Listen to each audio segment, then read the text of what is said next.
Assalamualaikum warahmatullahi wabarakatuh.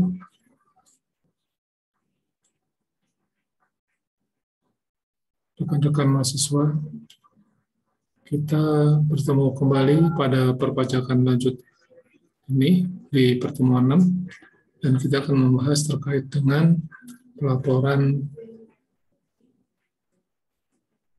pajak terutang. Namun sebelumnya kita akan informasikan dulu terkait dengan dalam rangka menghadapi ujian tengah semester ini, UTS, maka di pertemuan ke-7 ini akan dibahas terkait dengan review dan latihan keseluruhan materi yang telah disampaikan sampai dengan pertemuan ke-6. Review materi yang akan disampaikan yaitu di perkuliahan ke-6. Nah, tugas latihan yang akan dilaksanakan melalui Smart Learning dengan batas akhir Sabtu 11 September 2021 jam 18. Dengan maksud agar mahasiswa hari selanjutnya lebih fokus lagi dalam menghadapi tes. Jadi nanti di pertemuan ke-7, ya hari Kamis, berarti Kamis, Jumat, Sabtu. Nah, jadi Sabtu udah ditutup, sehingga mahasiswa bisa lebih konsentrasi di ujian atau akan dilaksanakan UTS pada pertemuan atau di minggu ujian tengah semester ini. Ya. Nanti di dalam tugas latihan akan diberikan sebanyak 20 soal berupa pilihan ganda dan diberi kesempatan 2 kali. Artinya coba dimaksimalkan ya dengan cara membaca lebih dahulu. Anggap aja ini suatu UTS yang harus dilakukan sehingga akan mendapatkan hasil yang optimal. Jadi mungkin cuma 3 hari dikasih spare waktu karena khawatir akan mengganggu kefokusan dari mahasiswa dalam melaksanakan ujian tes ini. Baik, kita akan bahas tentang topik ke-1 ini, yaitu mekanisme umum pelaporan pajak terutang, surat pemberitahuan pajak atau SPT, masa PPN. Jadi ini adalah SPT PPN. Kalau dulu kita bahas SPT di pertemuan di perpajakan dasar, kita sudah membahas terkait dengan SPT PPH. Nah, sekarang adalah SPT PPN. Apa yang akan dibahas yaitu kewajiban pengusaha pajak dalam mempertanggungjawabkan perhitungan jumlah PPN dan PPN yang terutang, mekanisme umum pelaporan pajak terutang, mengenal SPT masa PPN, penyampaian SPT masa PPN, batas waktu penyampaian masa PPN. Dan di topik kedua, kita akan membahas terkait dengan pengisian SPT masa PPN dan ilustrasi atau contoh transaksi, yaitu mengenal formulir SPT masa PPN, macam formulir SPT masa PPN, pengisian SPT masa PPN dengan ilustrasi dan contoh transaksi. Topik 1, pelaporan umum pajak terutang. Jadi ada di sini adalah laporan umum pajak terutang, yang dimaksud adalah pengusaha kena pajak, artinya yang terkait dengan masalah PPN. Ya, jadi banyak pengusaha ya belum tentu dia pengusaha kena pajak. Gitu. Masih ingat bahwa ketika ditetapkan pengusaha kena pajak harus di atas 4,8 M per tahun. Jadi itu baru dengan secara jabatan Dirjen Pajak bisa menetapkan bahwa pengusaha tersebut kena pajak. Ya. manfaatnya mungkin kemarin sudah kita bahas ya, bahwa dengan adanya ditetapkan pengusaha kena pajak, ya, tentunya akan minimize ya dari pajak karena ada pajak masukan dan pajak keluaran. Dengan ditetapkannya pengusaha kena pajak, maka pengusaha pajak tersebut mempunyai kewajiban yaitu melaporkan dan mempertanggungjawabkan. Nah, melaporkan itu apa yang telah dilaksanakan baik dalam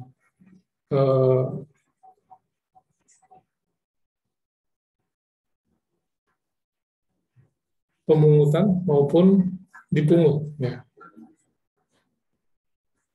Selanjutnya adalah mempertanggungjawabkan apa yang telah sama juga pungutan memungut, sehingga kewajiban dari pengusaha kena pajak adalah membuat surat pemberitahuan atau SPT masa PPN. Nah, formulir yang digunakan adalah formulir SPT masa PPN 11DM 1111DM, formulir SPT masa PPN 111, dan formulir SPT masa 1107. Surat pemberitahuan atau SPT, yaitu melaporkan pengkreditan pajak masukan terhadap pajak, ya, pembayaran atau pelunasan pajak. Jadi melaporkan yaitu ketika pengkreditan pajak masukan terhadap pajak keluaran. Nah, sehingga ini akan ada balancing apakah nanti menjadi lebih bayar atau kurang bayar. Nah, melaporkan juga hasil pembayaran atau pelunasan pajak. Jadi ketika pembayaran, ya setelah melakukan misalnya kurang bayar, melakukan pembayaran atau pelunasan pajak yang terhutang. Mempertanggungjawabkan adalah pajak yang dipotong atau dipungut dan pajak yang disetorkan.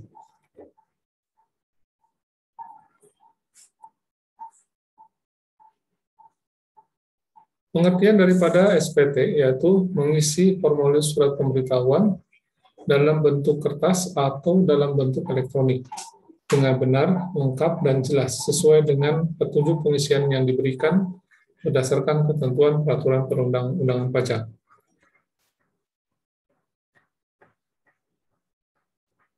Benar, ya. Benar itu seperti apa? Benar adalah dalam perhitungan, termasuk benar dalam menerapkan ketentuan peraturan perundang-undangan perpajakan dalam penulisan dan sesuai dengan keadaan yang sebenarnya. Artinya benar-benar tidak ada kekeliruan di dalam perhitungan, karena kekeliruan sedikit pun akan menjadi masalah ketika pemeriksaan pajak. Jadi, dan begitu juga dengan penerapan ketentuan peraturannya. Ya, mengikuti dengan peraturan ketentuannya juga harus sesuai dengan apa yang telah ditetapkan oleh peraturan perundang-undangan perpajakan. Lengkap di sini adalah memuat semua unsur-unsur yang berkaitan dengan objek pajak dan unsur-unsur lain yang harus dilaporkan dalam surat pemberitahuan. Artinya, objek pajak apa saja yang masuk di dalam laporan nanti yang harus dilaporkan. Jelas melaporkan asal-usul atau sumber dari objek pajak dan unsur-unsur lain yang harus dilaporkan dalam surat pemberitahuan. Artinya bahwa sumber daripada objek pajak itu jelas dari mana asalnya, jadi bisa dipertanggungjawabkan. Artinya bahwa ketika dia membeli dari siapa, gitu kan? Mana faktur pajaknya? Nah, itulah yang harus harus disiapkan dalam pelaporan pajak terhutang ini. Mekanisme pelaporan pajak terhutang yaitu PKP, ya, sebagai seorang PKP, yaitu SPT masa PPN diisi secara benar, lengkap, dan jelas. Ya, benar dengan bahasanya, dengan bahasa Indonesia, ya, benar dalam penulisannya, ya, begitupun lengkap dan jelas yang tadi sudah disampaikan. mesti ditandatangani dan distempel oleh perusahaan. Ini hal perlu ya, karena itu siapa yang bertanggung jawab ketika dikukuhkan sebagai PKP. Nah, itulah yang menjadikan dasar untuk ditandatangani apa menjadi kewajiban untuk melaporkan pajaknya. SPT masa PPN disampaikan setiap masa pajak, artinya SPT masa disampaikan setiap bulan, masa pajak itu per bulan ya, jadi setiap bulan, dan misalnya 20 hari setelah masa pajak berakhir. Melaporkan via manual dan elektronik, bahwa pelaporan itu bisa secara manual, artinya datang ke KPP atau KP2KP.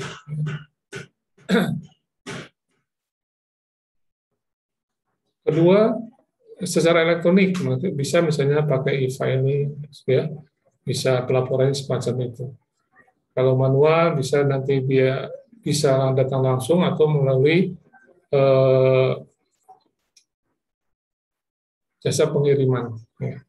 Atau mungkin elektronik bisa juga jasa aplikasi yang telah ditunjuk oleh Direktorat Jenderal Pajak.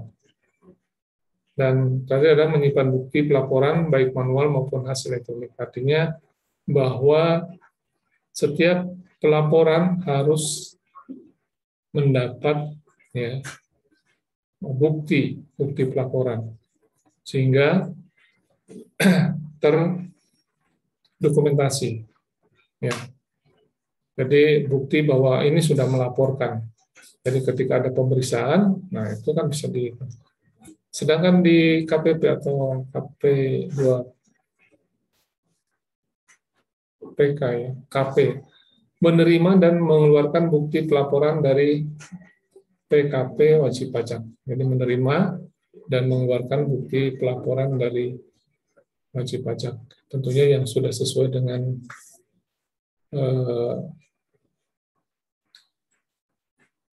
kebenaran, lengkap dan jelas. Nah, surat pemberitahuan SPT ini adalah pelaksanaan Undang-Undang KUP Pasal 23 diterbitkan dengan untuk pelaksanaannya melalui Peraturan Direktur Jenderal Pajak Nomor PR44 PJ 29 dan dirubah dengan Peraturan Direktur Jenderal Pajak Nomor PR11 PJ 2013. Yaitu tentang bentuk, isi, dan tata cara pengisian penyampaian SPT masa PPN. Dua adalah Peraturan Direktur Jenderal Pajak Nomor PR44 PJ 2010 bentuk, isi, dan tata cara pengisian serta penyampaian SPT masa bagi PKP menggunakan pedoman perhitungan pekerjaan pajak masukan. Bentuk SPT masa PPN. Ya, klasifikasi berdasarkan PKP yaitu SPT masa PPN 111DM diperuntukkan bagi PKP yang menggunakan perhitungan pengkreditan pajak masukan, dan SPT masa PPN 1111 diperuntukkan bagi PKP lainnya. Sedangkan klasifikasi berdasarkan PKP-nya adalah terkait dengan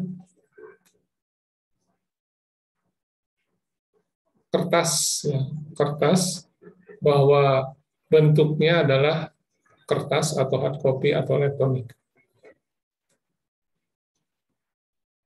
Mungkin itu yang dapat disampaikan. Ya, mohon maaf barangkali ada kekurangan. Assalamualaikum warahmatullahi wabarakatuh.